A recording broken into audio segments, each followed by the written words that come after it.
Everything that I have done in my life has always been has people scratching their heads and then at that moment go, oh no, okay, I get it. There were small little tiny snippets that you would feel for a second. Yeah. And it's like, I want more of that. And if you don't listen to that feeling, that gut, then it's on you. Yeah. Like everything around you is giving you these signals.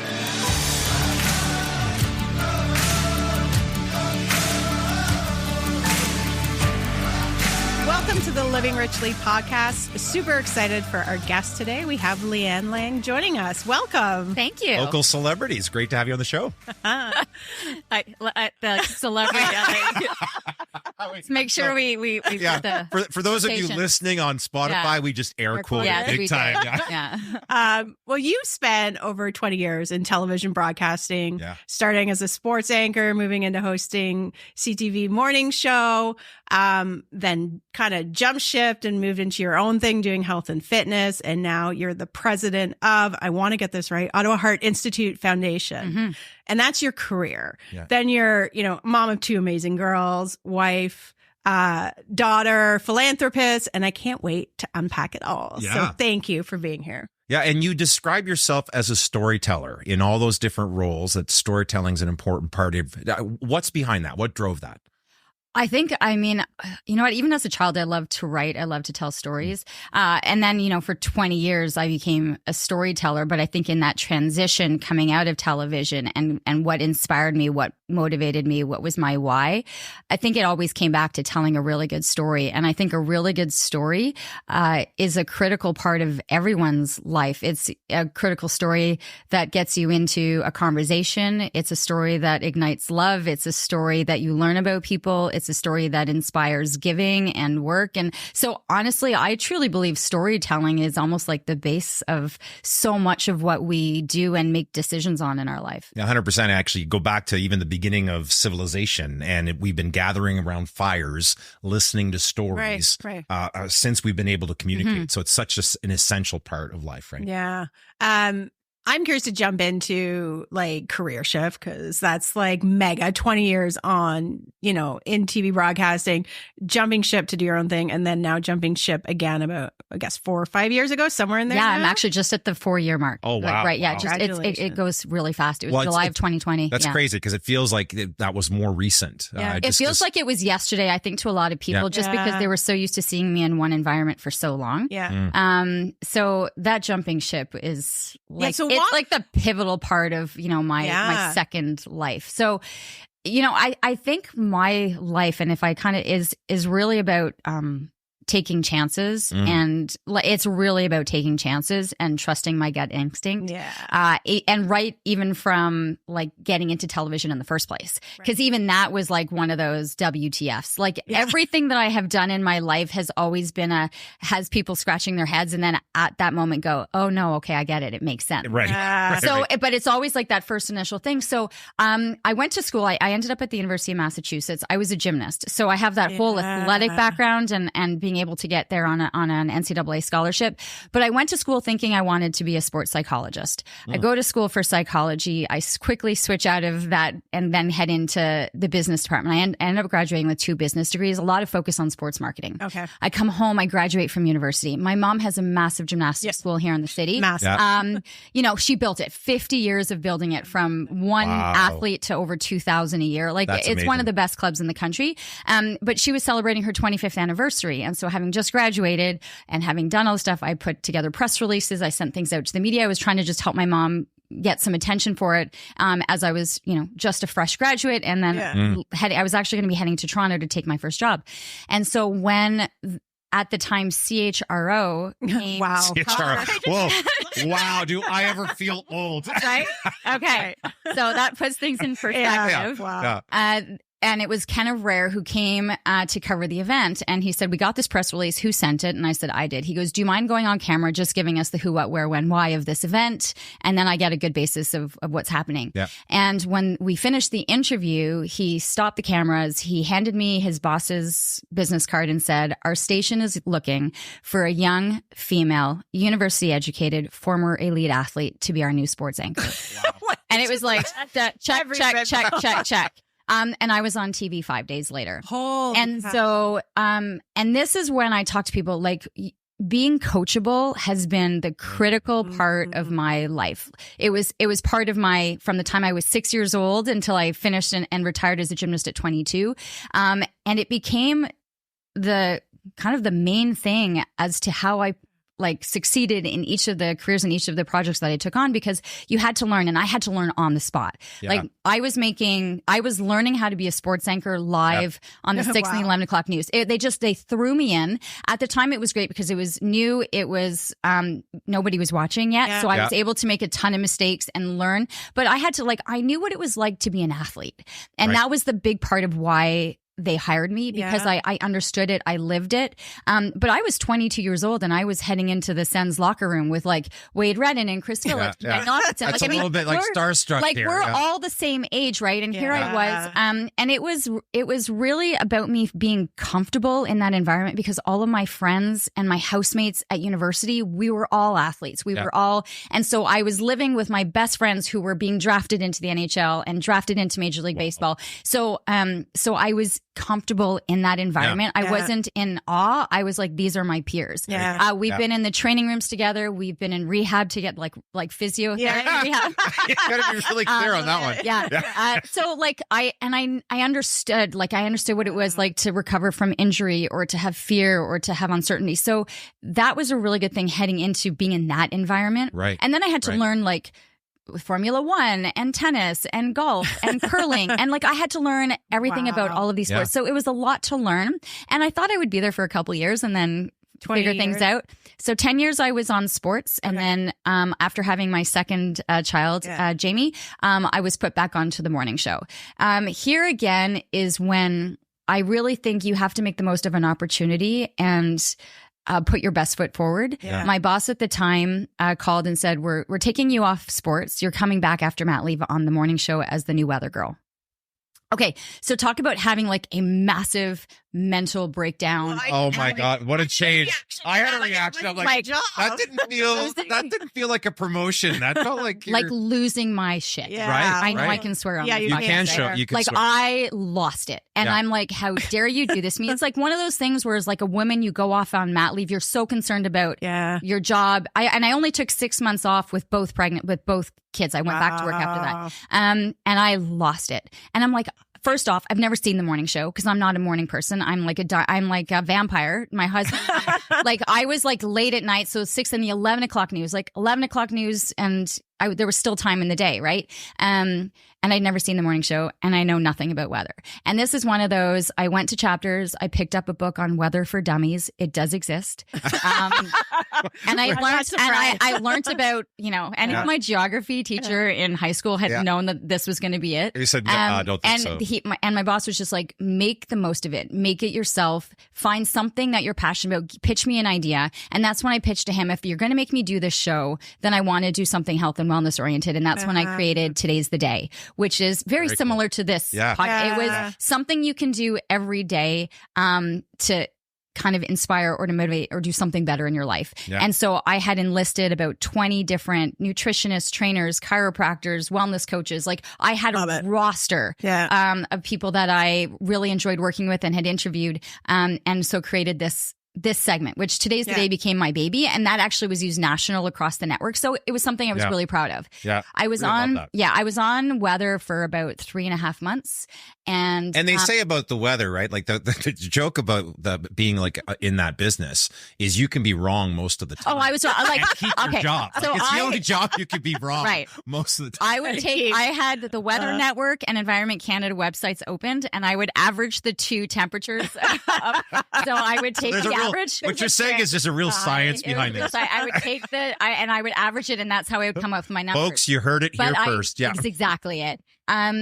And I did what I had to do. And about 3.5 months later, there were it was one of the largest cuts that Bell Media had done.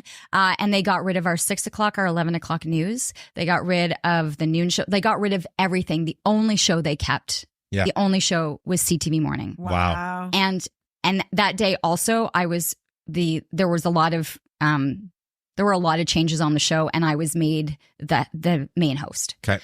Wow. And my boss kind of looked at me and kind of gave me a wink and was like, I'm so grateful for that. And I'm grateful and I'm proud of myself that I stuck with it. And I put my head down and did what I had to do. But my boss knew months and months ago that these changes were happening. Yeah. And he saved me by taking me off of sports, which I knew which no longer existed. Right. Put me into a position that he knew I could do and cover for the months that I needed to do it. And then had me land in the spot that he had envisioned me in. Yeah. So, that also was a lesson learned. Like you make the most of the opportunity. You never know what's next. You never know how later on you're going to connect the dots backwards.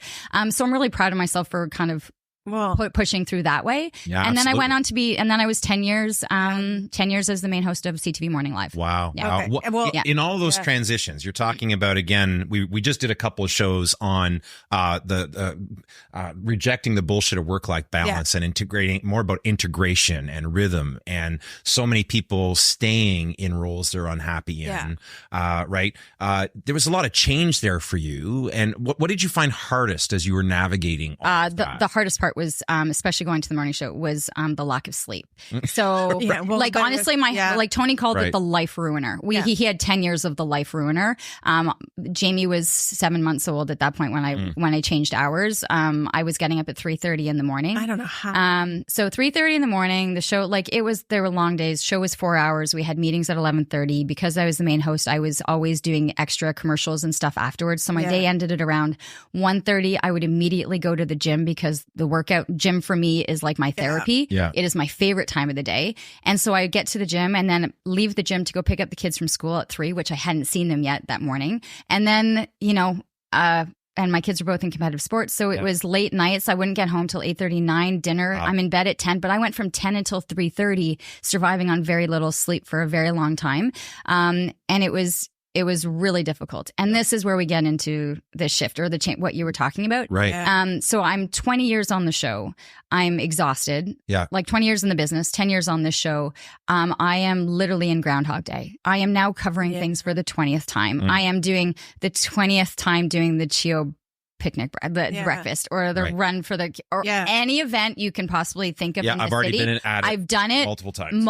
I was at the point where I'd sit on set and be like, but I was like, I could do this interview without having the guest. Yeah. I knew all the details. I'd emceed, I'd done it.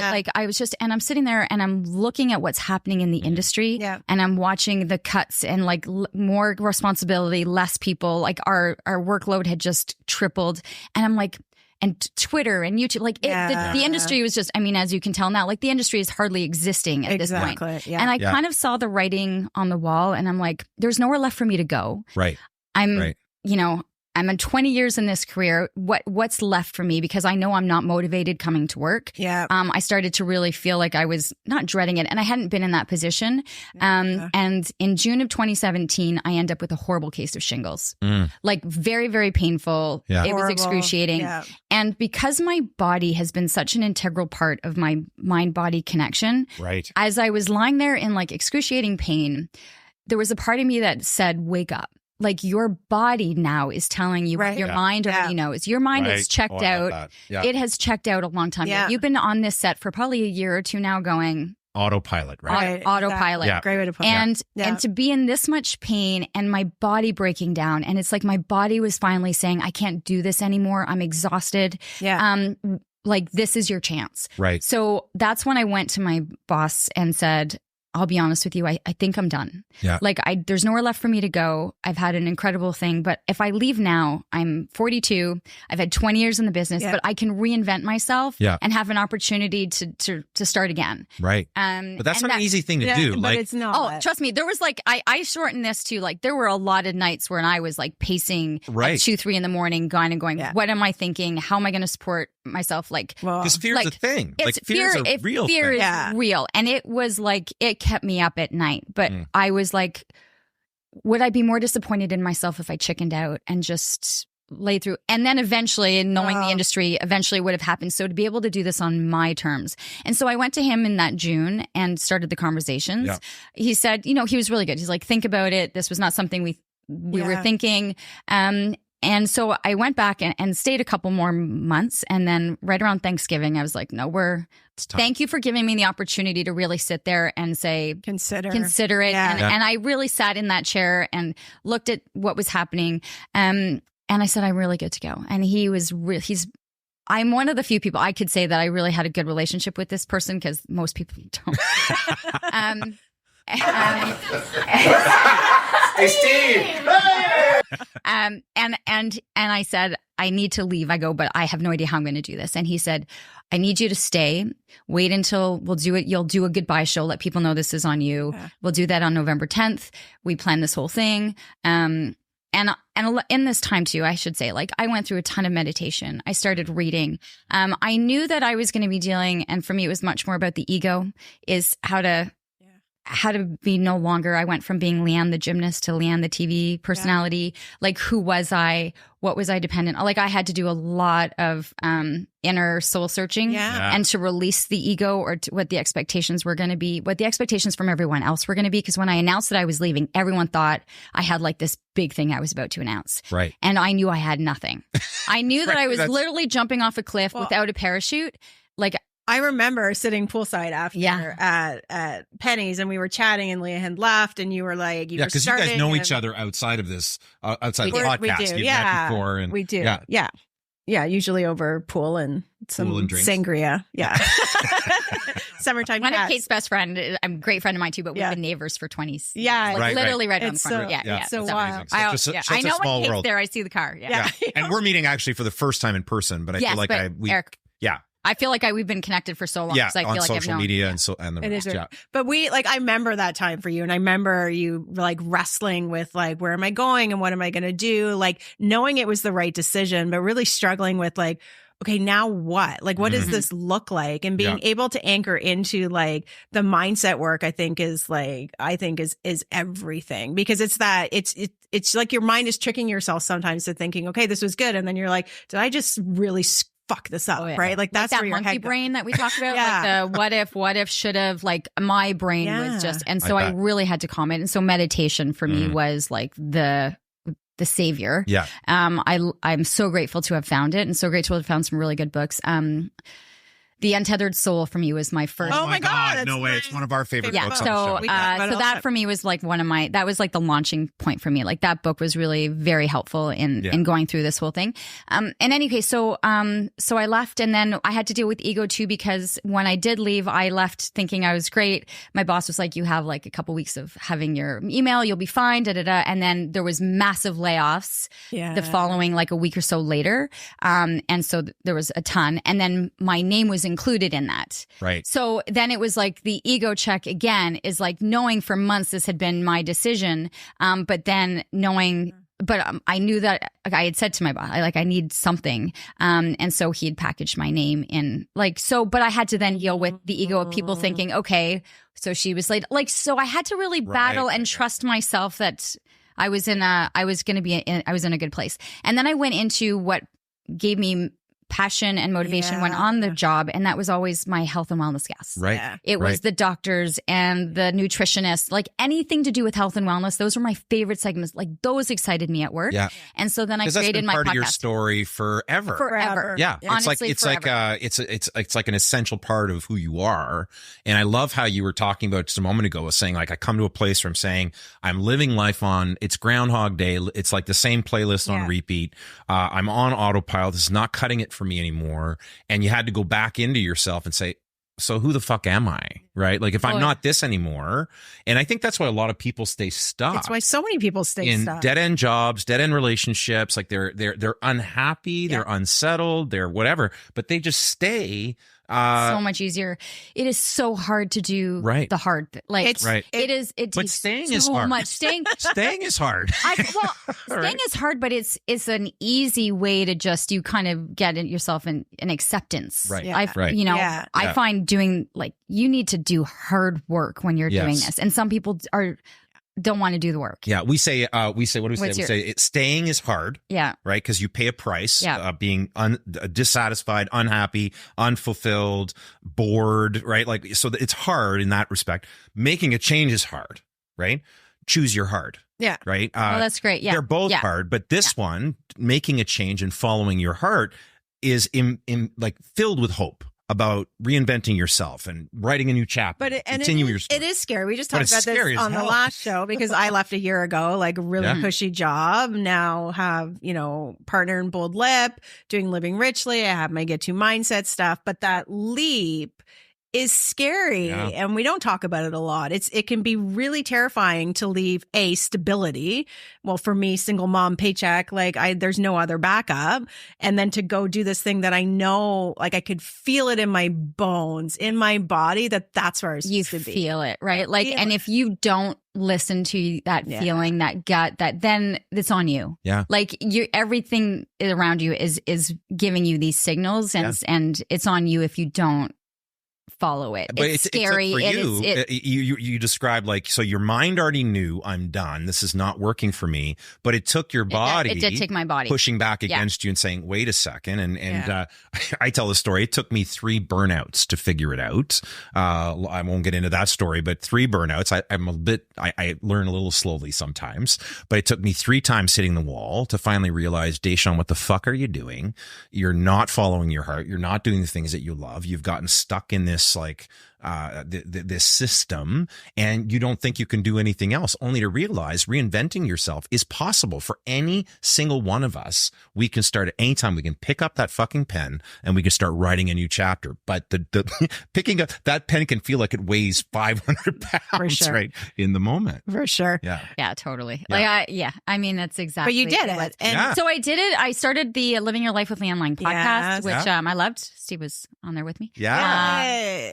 No, it was an amazing opportunity. I loved what I was doing. I was very much focused on health and wellness. I did a health and wellness cruise in the Danube. I did workout videos during COVID. So I was fully into this new life. I was trying to figure out how I was going to monetize it. When I left television, it was there was still an ego part, stay relevant, get the website up, do all of this stuff. So without having figured out what I was going to do. But I have to project something. Something. So these were all little projects that I did. And then COVID hit. I was doing well. And then COVID hit July of 2020. March of 2020. But then everything moved online. So I was very comfortable online on camera, right? I've been preparing for this moment for 20 years. So it's easy to get some work there because people were like, we need to host these virtual events. And so I was like, I think I'm going to be fine through COVID. This is going to be okay. And that's when I got a call from a headhunter, and they were like, we're looking for you to have a confidential conversation about the Ottawa Heart Institute. And I was like, so then I went and looked at what this posting was. I had no idea about it. And I knew about 3 different people who were fundraisers, CEOs of other foundations that weren't enjoying their work. And I was like, I figured I was the referral for one of them. Right. So I wrote down a list of a whole bunch of people that I was I was a referral for. And so when the headhunter called me, I said, okay, I have a wager on which one of these people you're calling me about. And he goes, no, we're actually calling for you. Wow. And so my immediate reaction was no. And I was like, thank you very much, but no. And then I went down to the basement. My husband works in the basement. He's an artist. And I said to Tony, I just had the weirdest conversation. And I said, what it was about. And I was like, well, it's a definite no. And he looked at me and he's like, how is this a definite no? He goes, this is everything that's you. He's like, it's health and wellness and networking and storytelling. He's like, change the dialogue. Right. Change, I'm thinking of this role as what I knew it as. I knew who had the role previously. I knew how the presidents of every foundation and what they did and he's like, change the dialogue. And he's like, and I should kind of go back a little bit because this is my why. My dad died of a heart attack very, very young and 2 weeks before my wedding. And it was a turning point in my life at that point. So heart disease really affects me and also really affects my decisions of prevention and wellness, and knowing what my dad was likely suffering and had symptoms and was risk factors, and we didn't pay attention to them. So that part is huge for me. And so I kind of go through what could I bring to the job that's different, but that would make it so that I would love the job and I would be passionate and I would be successful. And so when I went back to the headhunter, I called him back not right away, but a smart move. And some thinking and some conversations there was later. A couple of days. And I said, I'll put my name forward, but I'm telling you right now, I'm coming into this position with a very different mindset and outlook, and what I would bring that's going to be different than what you're asking for. Right.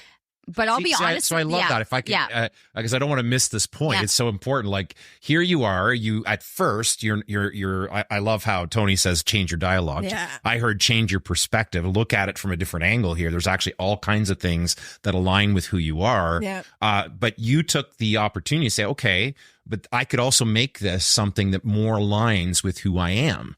And again, I think so many people don't have that foundation. They don't know who they are. They don't know what they stand for. So they find themselves doing things and filling roles and that make them unhappy. But you took the opportunity to actually craft it, right? Once again, you picked up the pen. I think I'm fortunate there. Like, I knew who I was by this point.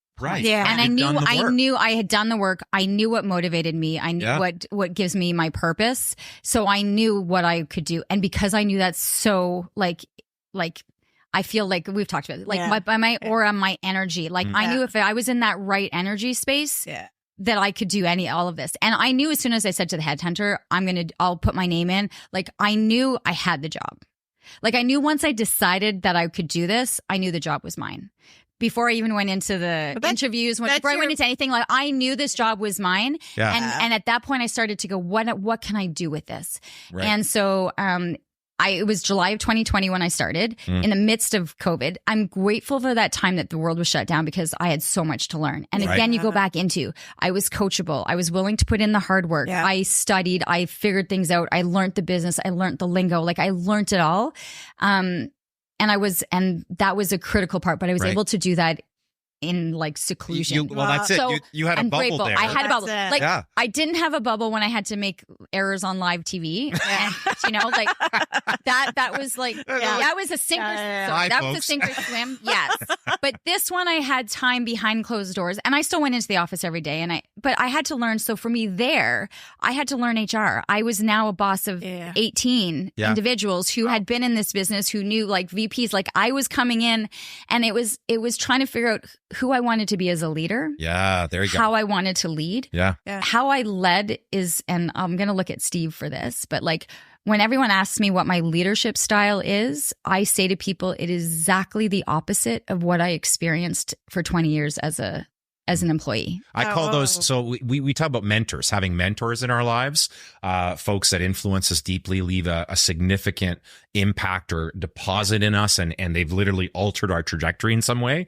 But I also refer to reverse mentors. Reverse mentors are those people that we encounter that we go, yeah, I don't want to be like that at all. Ever. But even that helps shape our trajectory, us. Right? And I remember how I felt, or what I would be looking for any type of, hey, great job or good interview. Like, we got nothing of that, because they held it against us that if we thought we were good, we already had egos. We were already TV personality egos that we would, expect more, ask for more, want more money. Like, so there was never an appreciation. There was never an appreciation that we got up at 3:30 in the morning to wake the city up. There was never I've been up since 3:30, but you're still making me go do an event that's going to take me till 11 o'clock at night, but I still got to be back at 3:30. Like, so I took that into, how do I want to lead? And like, for me, it's I appreciate you. I appreciate the work. I know you've gone the extra mile. This is great. I love what you've done. This is great, but let's try doing it. But how amazing is it that you could take that, what's happened to you, so and grateful. Spin it around. I'm grateful for that. Like, and sometimes they're like little gifts that you don't realize are gifts until in many ways, you turned frustrations from your past into fuel for your role now,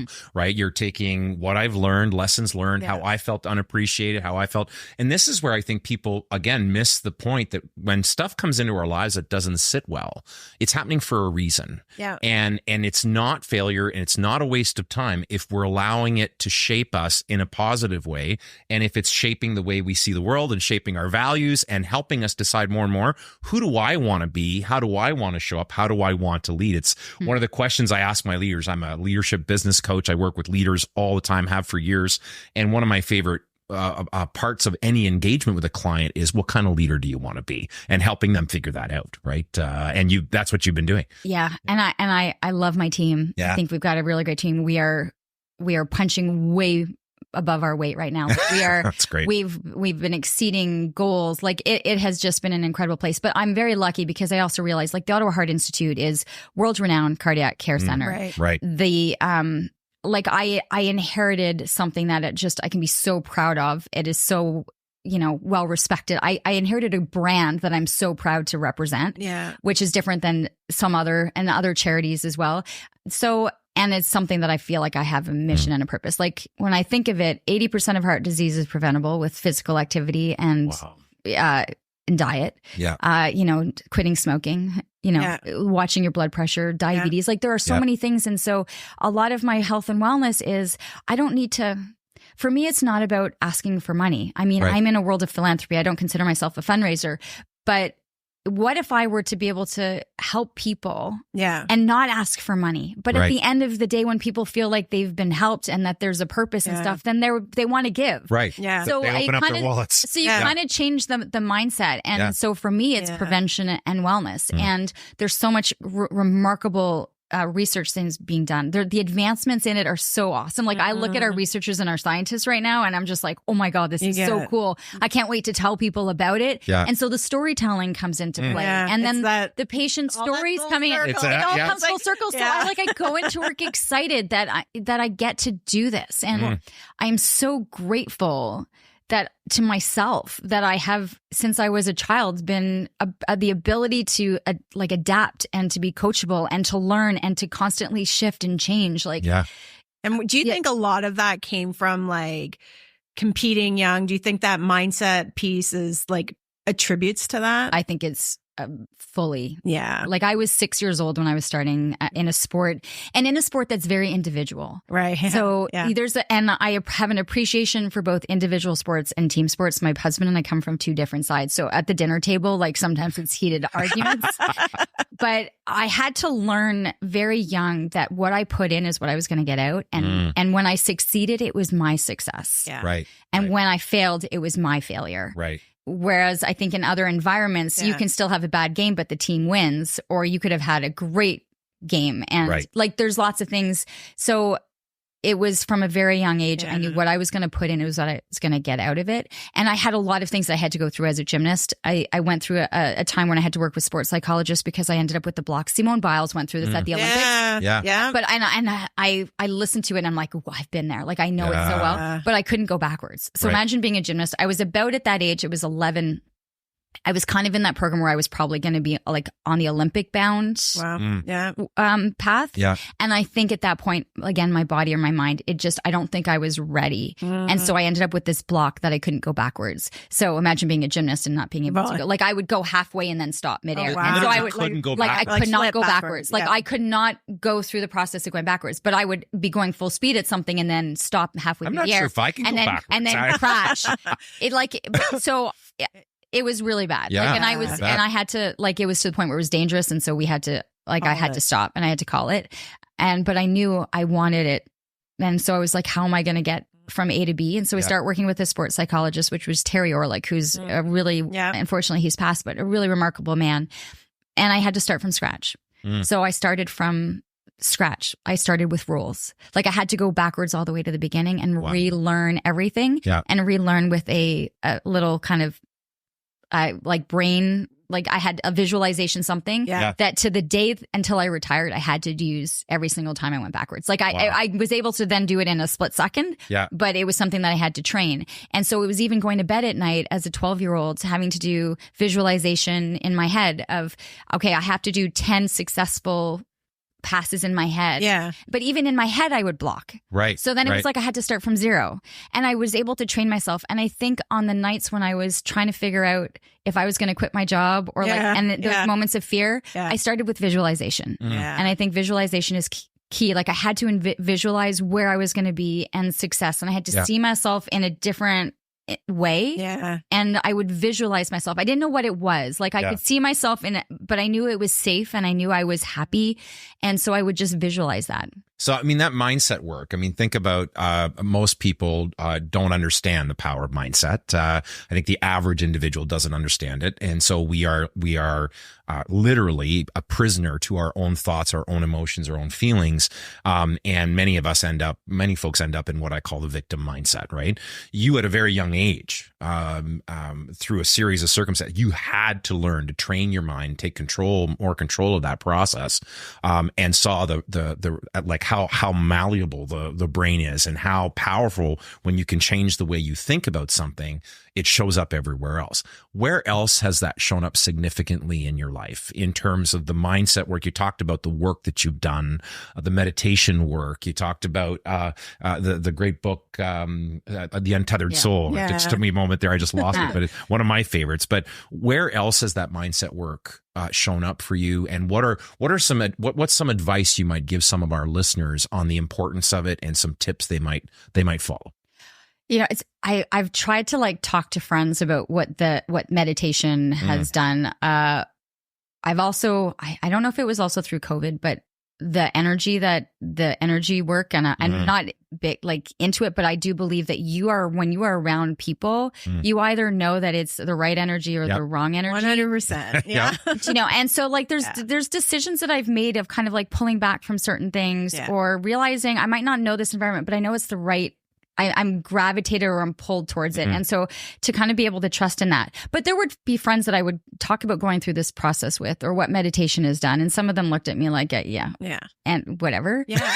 Yeah. We get it. We get it.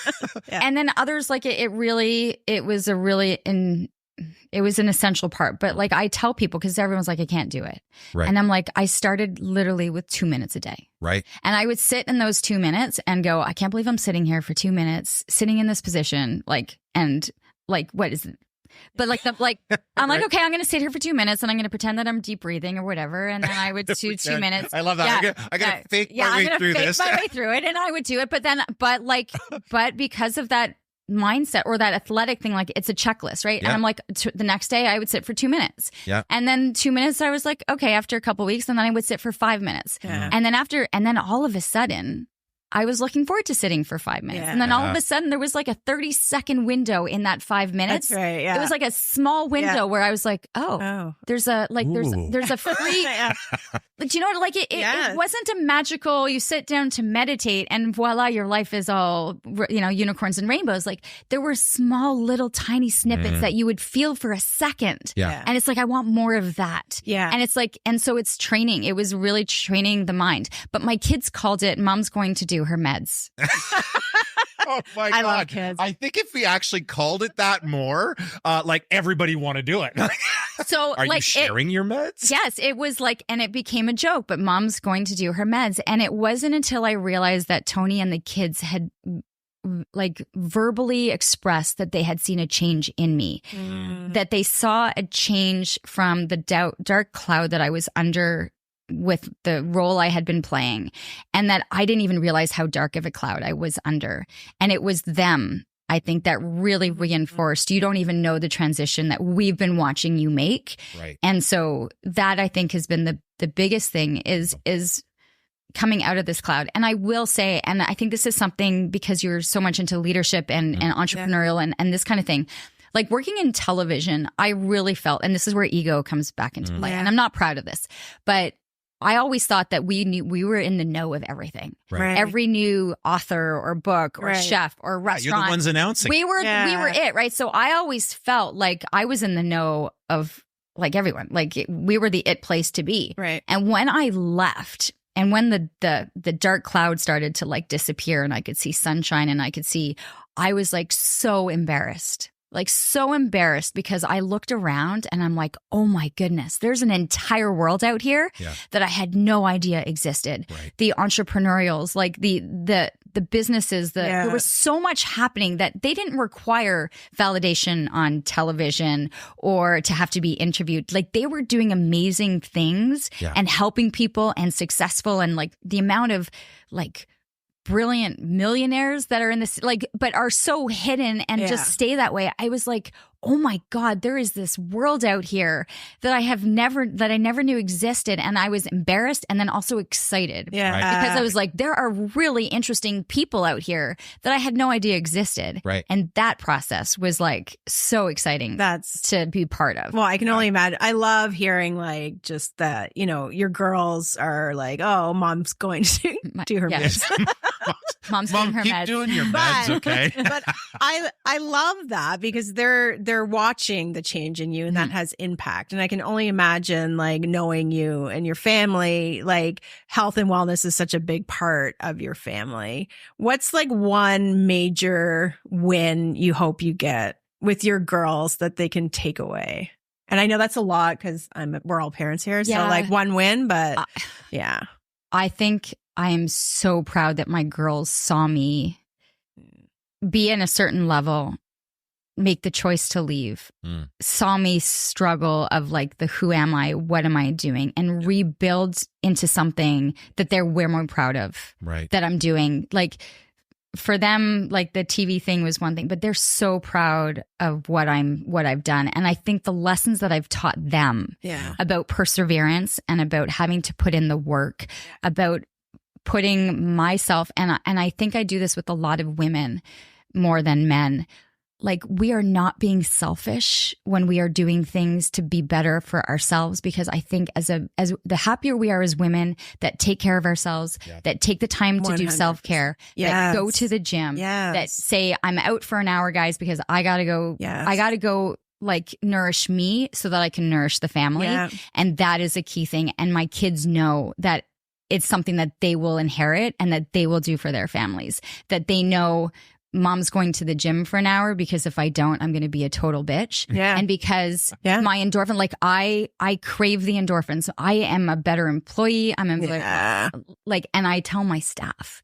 And that is like, when you talk about leadership, I'm like, block your calendars off, everyone. I want you to take an hour. I need you to do a walk. I want you to go do this. If you have something to do, like, I think you will do better work having done something or gone for a walk or cleared your head or had a sweat.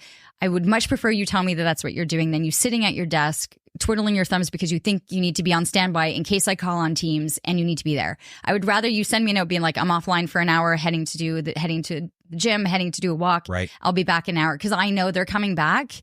Better, and more productive. And I tell people this all the time, and I'm like, it's scientifically proven. I don't know why people don't embrace this. I think it's an old mindset. Oh my gosh, you got to be there. You got to put in the hours. I'm like, you can, but like what kind of hours are you putting in? Like I come from a very religious background. I spent many, many years in that world where self-sacrifice, putting others first, service and all that was very, very strong to the point where self didn't even make the radar.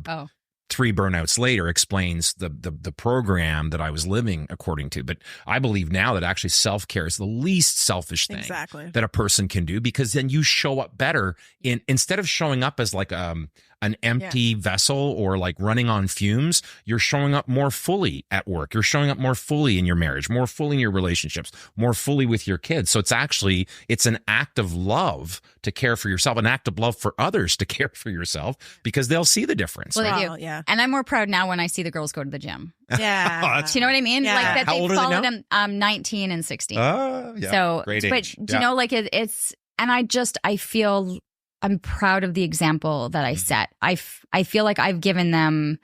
I don't know. Well, and I think you touched on it, but like giving women permission, women giving women permission to take time out. We've talked about it a lot on the show, how the pressures that women feel to keep it all together, keep the house going, working, trying to squeeze it all in. And we're natural caregivers and we want to take care, but we almost always don't take care of ourselves. And if we don't fill that cup first. So I think, empowering women to really carve out that time. Men need it too, but women tend not to take it. It needs to be blocked. It needs to be booked like an appointment. Like it needs to be booked like anything else. But I will also say, and I have watched you and like there's a difference too when you do have a partner that is a true partner. That takes the load off and that says you do this, or where there's like a partnership that's like, this is what you need, this is what I need. Yeah. And I think having had Tony through this process is, I can't say no. Hey, like pat me on the shoulder. I did all that. Do you know? But that to have somebody this was that's a team effort. This was a team effort, and this was Tony also staying very quiet for 2 years while I figured it out without the pressure of you need to go find a job, you need to do this. Like it was like he's like he had such belief in my abilities that he's like, I'm gonna watch you figure this out and soar, and I'm grateful for that, because I don't think not everybody would have had that. They would have had the pressure of go get a job, go figure this out. So I really attribute a lot of that, and the fact that for 10 years he had the girls in the morning. Right. Do you know what it would be like? I would. My favorite part of the day was to show up at school at 3 and see what on earth my kids look like. What do they look like today? Oh my God! Oh my God! It was just like, how did they leave the house looking like this? Do you know? And like, I give them full credit that they even got to school. So, we talk a lot on the show about community and having support and how that support system matters so big, so much. As we wrap up, we ask all our guests this show. All our guests this question on the show. Wow. What does living richly mean to you?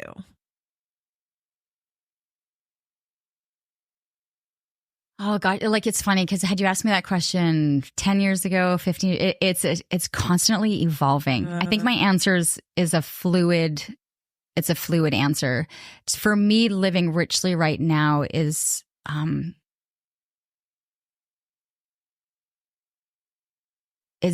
feeling aligned. That I get up and I feel aligned in what I'm doing, more so than anything. Like, on purpose. Oh my God. Okay. I'm going through perimenopause right now. I'm in it with you. So I talk about it all the time. Living richly would be like, please just let me feel normal. So, but I think being aligned, and I like who I am right now. I have like in a couple of weeks, actually in a week and a bit, I have my 49th birthday. So I'm like, okay, let's just get 49 done with. Yeah.